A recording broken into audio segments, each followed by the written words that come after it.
And you were with your wife, homeless, and money and relationships, there's a big relationship there as far as what happens when there's financial strain in a marriage. Did it bring you closer together? What happened for you in that period of time? Well, it wasn't easy, let me tell you. So we were homeless for a long period of time, but I already had some basic skills, and then so I was an entrepreneur, I made money teaching and things like this, and I just kept investing in real estate. And we got richer and richer and richer, and I kept teaching, I got richer, and that's what happened. So was it easy? No, it was hell, but it made us stronger, spiritually stronger. What they say, well, if it doesn't kill you, it doesn't kill you, you get stronger. Unfortunately, too many young people today, they're so afraid of being hurt, they get weaker. Yeah. So I'm not too optimistic. Not all of them, but a lot of them, So we got stronger as a couple and richer and happier and stuff like that. Good stuff. But it's not been easy. No. We had people steal from us, partners rip us off, lawsuits. But you just get stronger. Don't retaliate, just get stronger spiritually.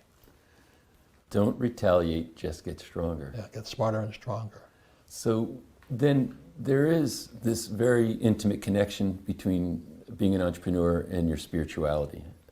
Well, it depends on why you're an entrepreneur first. Most people only want the money. Mm-hmm. I'm going to make $1 million, I'm going to retire. That's their only purpose. Mm-hmm. But my purpose, I was in rock and roll. I was having a great time. Mm. My first date with my wife was to the Police. Wow. I was backstage with the band and all that. It was really fun. Yeah. But when Fuller touched me, he says, he asked me one day, this is that week-long program, what's your life's purpose? And I said, to get rich. And he scolded me. He said, that's a waste of a good mind. I said, well, maybe for you, but I like my money, So I use my money. So I use what I learned about money to teach others, and that's when my life changed. And this is the thing that I think is very important. Many times people think there's that material wealth and spiritual wealth are on opposite ends of a continuum. If you want to be more spiritually wealthy, you got to move away from material wealth. And if you want to be more material wealthy, you got to move away from spiritual wealth. But what you're proposing is that actually they can and should be one and the same. Yeah, it depends on you. It's called standard of living. I like my standard of living. But I also write a lot about it. People say live below your means. That's not my philosophy. I've had 4 Ferraris now. Now, do I need 4 Ferraris? No. But every time I want a Ferrari, it's inspiration. So my wife says, I say to my wife, I want a new Ferrari. She says, you know the process? The process is I got to go find an asset that pays for the Ferrari. So my assets pay for my liabilities. And so every time I did that, I just gained more assets, and I sold the Ferrari. I still had the asset.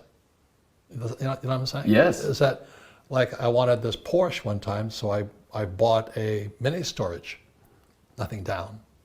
The mini storage then bought the Porsche. I sold the Porsche. I still had the mini storage. That's mental, Yeah. It's just education. Well, and it's, in a sense, you used this term earlier, it's a model. Like you talk about, it's a business model. It's just another model of how you like to, utilize liabilities that bring you pleasure. It's just a challenge, some people like to run triathlons. I don't. I'm a rugby player. I'm not a soccer player, I'm a rugby player. I like hitting people. Why don't I play soccer? Because I can't hit people. We're all different, that's all I'm saying, Are you having fun? Yeah, all the time. Yeah. It's such a challenge every day. And the biggest challenge is spiritually, emotionally, because you go up and down, up and down, up and down. And it gets harder to stay spiritual when people are stealing from you, robbing you, suing you. A lot of them are friends, and it's. How do you do it? So do you have any practices that help you stay spiritual in the face of all that? Meditate. Mm-hmm. I seek quote unquote therapy, to keep my mind straight. because I'm a Marine, still in there. Yeah. So I have to keep that little Marine in check in here. And the Marine's ingrained that there's no such thing as an ex-Marine. You could be a former Marine, but you're still a Marine. Yep, and it's one of the most spiritual organizations there is. Do you know what I mean? We're still so tightly bound.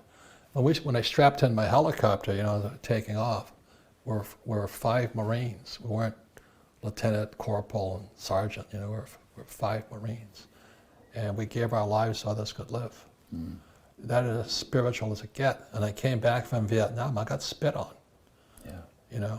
But it was still, Vietnam was one of the best experiences of my life. Still friends with those guys.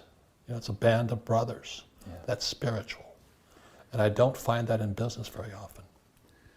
No, unfortunately. Yep.